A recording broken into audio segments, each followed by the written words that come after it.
The evening air was tense, a prelude to the storm brewing in our living room.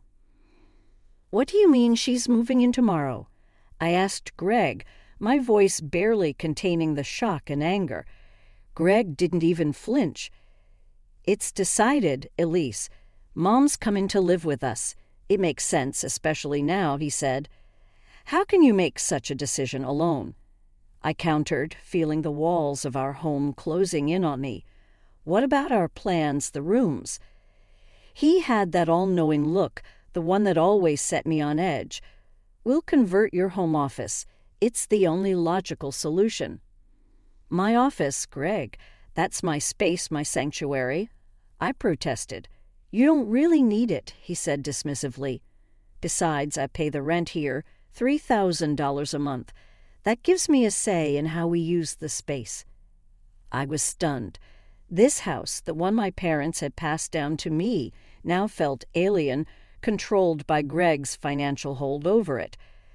"But this is my family home," I whispered more to myself than to him.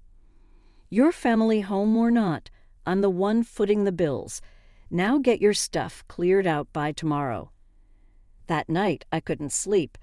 The realization that our marriage was a facade built on the shaky grounds of financial power and silent submission hit me hard. The next morning I woke up to the sound of my office being emptied.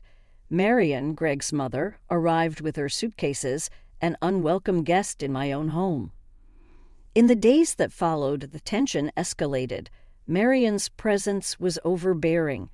She rearranged the kitchen, criticized my cooking, and worst of all, she subtly belittled me in front of my daughter, Mia. I felt like a stranger tiptoeing around my own life. Greg became more distant. His conversations were curt, his nights late. Our home, once filled with laughter and shared dreams, now echoed with the sounds of unspoken resentments and forced politeness. One evening, I overheard Greg and Marion discussing finances. "Elise doesn't contribute much anyway," Marion scoffed. "She should be grateful." "We're letting her stay." I felt a surge of anger. This was my family home, a place of cherished memories, now being reduced to financial transactions and power plays. The next morning, I confronted Greg. "I want to talk about the rent," I said, my voice steady despite the turmoil inside. This was my family's home. I never agreed to pay rent. Greg's response was a mix of arrogance and indifference. "Well, things change, Elise. I'm paying the bills, so technically it's more my house than yours now." That was the moment I knew our marriage, a delicate balance of love and compromise, had crumbled under the weight of control and disrespect. I called my father, Nolan, my voice shaking. "Dad, I need your help. It's about Greg." As I hung up, I realized that this was just the beginning. I wasn't going to let Greg and Moran turn my life into their dominion. They might have underestimated me, thinking I'd crumble under their control, but they were wrong. I was my father's daughter, and I knew a thing or two about standing my ground.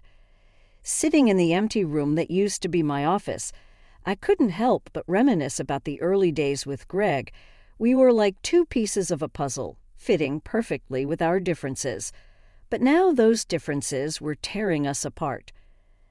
I remembered our first date, how Greg's laughter had echoed in the autumn air, how he had looked at me as if I was the only person in the world.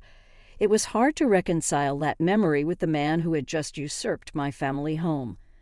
My phone buzzed, pulling me back from the past. It was a text from my father, Nolan. "I'll take care of it. Meet me at the shop tomorrow." Nolan's auto repair shop had been a staple of my childhood. It was more than a business. It was a testament to his hard work and dedication. That shop, much like our family home, held memories of a life once filled with warmth and togetherness. The next day, I walked into the familiar scent of oil and metal. Dad was under a car, his hands expertly moving as he worked. "Dad," I called out. He slid out, wiping his hands. "Elise, let's talk in the office." The office was a small room filled with trophies from car shows and framed photos of our family. It was a capsule of happier times. "I can't believe Greg is doing this," Dad said, his eyes reflecting a mix of anger and concern. I sighed. "I know, Dad. I think it's time for some payback." Dad nodded, a determined look crossing his face. "What do you have in mind?" "I want Greg and Moran out of the house, but I want to do it legally. Make them feel the pinch of their actions." Dad leaned back in his chair, pondering. "We can draw up a rental agreement, hike up the rent, make it impossible for them to stay." I felt a mix of relief and apprehension. This was the first step in reclaiming my life, but it also meant declaring war on Greg and Moran. "Let's do it," I said, the resolve in my voice surprising even me. Over the next few days, Dad and I worked on the rental agreement. It was a meticulous and strategic plan designed to legally corner Greg and Moran. I couldn't help but feel a sense of satisfaction imagining their faces when they'd see the new terms. Meanwhile, back at the house, Moran's true colors began to show more vividly. She complained about everything from the way I dressed Mia to the brand of coffee I bought. Her words were like needles, subtle but piercing. One evening, I overheard her on the phone. "Yes, I've finally got a lease under my thumb. This house will be ours soon." Fury and disbelief coursed through me. How could she be so callous, so manipulative? But her words also steeled my resolve. This wasn't just about me anymore. It was about protecting Mia from this toxic environment. The day came to present the rental agreement to Greg and Moran. I walked into the living room, the document in my hand, my heart pounding in my chest. "Greg, we need to talk about the house," I said, my voice steady. He looked up, surprised. "What about it?" I handed him the document. "It's the new rental agreement. You need to read it." As Greg's eyes scanned the pages, I saw a range of emotions flicker across his face: confusion, disbelief, and finally, anger. "This is absurd. The rent's been raised tenfold," he exclaimed. "Yes," I said, meeting his gaze. "It's the market rate for this property. If you can't afford it, you'll have to find somewhere else to live."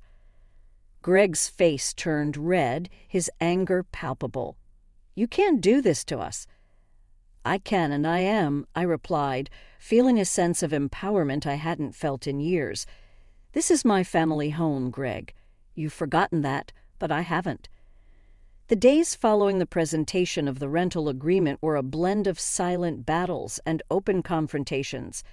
Marion's true nature, once hidden under a veil of polite intrusion, now emerged in full force. One evening, I was setting the table for dinner when Marion entered the kitchen. Her eyes quickly scanned the room, landing on the simple yet nutritious meal I had prepared. "This is what you call dinner?" She scoffed. "Back in my day, we knew how to provide for our families properly." I clenched my teeth, forcing a Pollitt smile. "It's healthy, and Mia likes it." Marion snorted, dismissing my efforts with a wave of her hand. "Children don't know what's good for them. It's up to us to teach them. Clearly, you lack that understanding." Her words stung, but I remained composed. I had learned that reacting to Moran only fueled her disdain. As the days went by, Marion's presence became more oppressive. She criticized my parenting, my housekeeping, even my choice of clothes. It was as if she was deliberately trying to provoke me. One afternoon, I returned home from a quick errand to find Mia in tears and Moran sitting calmly in the living room, reading a magazine. "What happened?" I asked, rushing to comfort my daughter. "Your child is just being fussy, as usual," Moran replied without looking up. "I don't have the patience for such nonsense." I held Mia close, feeling a surge of protective anger. How could she be so cold towards her own granddaughter? Later that week, I had a meeting with a potential client for my small business. "Moran, could you please watch Mia for a couple of hours?" I asked, hoping for a bit of cooperation. Moran looked at me, her expression one of annoyance. "Fine, but make it quick. I have plans later." I returned from the meeting to find Mia once again in distress. Moran was nowhere in sight. After calming Mia down, I confronted Moran. "Where were you?" "I trusted you to look after her," I said, my voice filled with frustration. Moran rolled her eyes. "I had to step out for a bit. She was sleeping anyway. What's the big deal?" The big deal was that Marian's selfishness was now affecting Mia, my most precious treasure. I realized then that Marian would never change. Her contempt for me had spilled over to Mia, and I wouldn't tolerate it any longer. I called my father that night, my voice trembling with a mix of anger and determination. "Dad, it's getting worse. She's not just targeting me now, she's neglecting Mia." Nolan's response was swift and resolute. "We need to speed up our plan. It's not safe for you and Mia there anymore." The following day I saw Greg and Moran whispering in the living room, their heads closed together in conspiracy. "What are you two plotting now?" I asked, a hard edge to my voice. Greg looked up, his expression one of feigned innocence. "Just discussing some financial matters, nothing for you to worry about." But I knew better. The rental agreement had unsettled them, and now they were scrambling. I could almost smell their desperation, a scent that under different circumstances might have been satisfying. Instead, I felt a cold resolve settling in my heart. They had underestimated me, thinking I would crumble under their pressure, but they were wrong. I was ready to fight back, not just for myself, but for Mia. The battle lines were drawn, and I was no longer just a passive player in their game of control. I was about to change the rules entirely. Every day in the house felt like walking on a tightrope. Marian's presence loomed large, a constant source of negativity. Her comments were like thorns, pricking away at my patience and resolve. One evening, as I put Mia to bed, I overheard Moran speaking to Greg in hushed tones in the living room. "Elise is not fit to be a mother. She's too soft, too indecisive. You need someone who can actually run a household efficiently." I stood frozen, listening to their conversation. Greg's reply was a weak agreement, a betrayal that cut deeper than any of Marian's sharp words. The next day, I confronted Greg. "Do you really think I'm a bad mother?" I asked, my voice shaking. Greg avoided my gaze. "It's not just about being a mother, Elise. It's about being responsible, about being adequate." The word echoed in my mind, a stinging indictment of my role in this family. As the days passed, Moran's manipulations grew bolder. She rearranged the furniture to her liking, disposed of items she deemed unnecessary, and took over the kitchen, effectively pushing me to the margins of my own home. One day I came home to find Mia crying inconsolably. Moran was in the kitchen, completely ignoring her. "Why aren't you attending to her?" I demanded, my heart racing with worry. Marian shrugged, a cold detachment in her eyes. "She needs to learn to soothe herself. It's part of growing up." That night I called my father, my voice a mix of anger and desperation. "I can't do this anymore, Dad. Greg and Marian are destroying everything I hold dear. I need to get out." Nolan's response was immediate and firm. "You and Mia come stay with me. We'll sort this out." I hesitated. Leaving the house meant giving up the fight, but staying meant subjecting Mia and myself to more torment. The decision crystallized the next morning when I found my personal belongings boxed up in the garage. Marian had decided they were cluttering the house. That act of violation was the final straw. I packed our essentials, taking one last look at the home that had once been a haven of love and happiness. As I closed the door behind me, a sense of relief washed over me. I was leaving behind the oppressive walls of that house, but I was also stepping into the unknown. Staying with my father brought a sense of peace I hadn't felt in months. Mia's laughter returned, filling the house with joy, but the battle was far from over. I met with my lawyer to discuss the divorce. I want full custody of Mia, I stated firmly, and I want the house back. The lawyer nodded, understanding the gravity of the situation. We'll build a strong case. You have rights. As the legal proceedings began, I realized this was more than just a divorce. It was a fight for my identity, for my daughter's future, and for justice against the tyranny of Greg and Moran.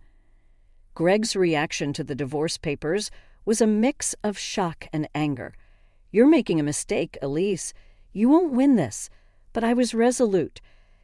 I had tolerated, endured, and sacrificed enough. It was time to reclaim my life and protect my daughter from the toxic environment Greg and Marion had created. I was no longer the passive, accommodating Elise. I was a mother, a fighter, and I was ready to take back control. The divorce proceedings were a cold, calculated dance of legal maneuvers and emotional confrontations. Greg's shock at my decision to leave quickly turned into a bitter determination to fight back. I sat in the lawyer's office, reviewing the documents. He's contesting the custody of Mia, I said, my voice laced with disbelief. The lawyer nodded solemnly. He's also challenging your claim to the house, but we have a strong case. As the legal battle ensued, my resolve hardened. This was no longer just about leaving a failed marriage. It was about standing up against the injustice and manipulation I had endured. In the midst of this, my father and I finalized our plan for the rental agreement. It was a strategic move designed to legally compel Greg and Marion to vacate my family home. One afternoon, I arrived at the house to deliver the new rental terms. Greg and Moran were waiting, their expressions a mix of defiance and curiosity. I handed Greg the document, watching his face as he read through it. His eyes widened in disbelief. This is ridiculous. You're increasing the rent to an exorbitant amount. Yes, Greg, I replied calmly. That's the market rate for a property of this size and location. Moran interjected, her voice shrill with panic. You can't do this to us, Elise. This is our home.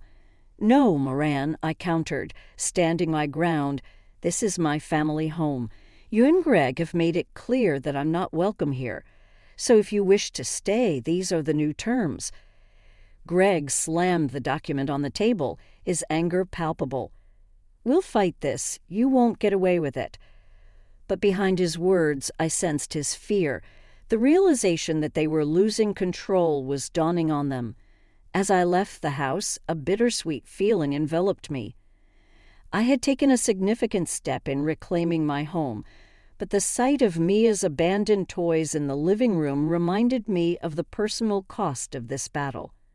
The days that followed were a whirlwind of legal appointments and emotional upheaval. I clung to Mia, her innocence, and love my anchors in the storm. During one of the hearings, Greg's true colors came to the forefront. Elise is unstable, Your Honor, he claimed. She's not fit to be a sole custodian.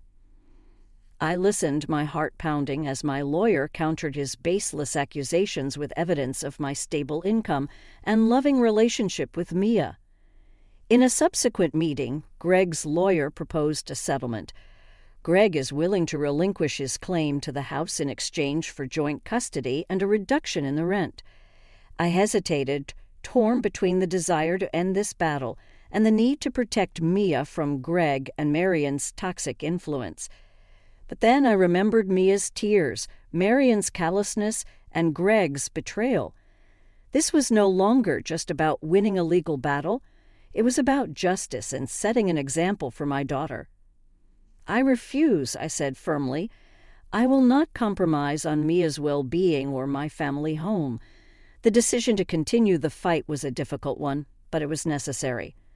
I was no longer the woman who tolerated disrespect and manipulation.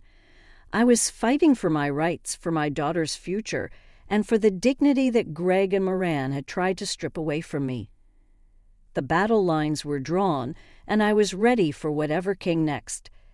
The day of the final confrontation arrived like a storm on the horizon. Armed with the legal documents, I stood at the doorstep of what used to be my sanctuary, now a battleground. Greg opened the door, his face a mask of defiance. Moran hovered behind him, her eyes betraying her anxiety. "What do you want, Elise?" Greg asked, his tone icy. "I'm here to finalize the arrangements," I said, handing him the updated rental agreement. As he read, his expression shifted from confidence to disbelief. "This is absurd. You're demanding a rent that's beyond unreasonable." "It's the market rate for a property of this size in this location," I replied, my voice steady. "If you can't afford it, you'll have to vacate."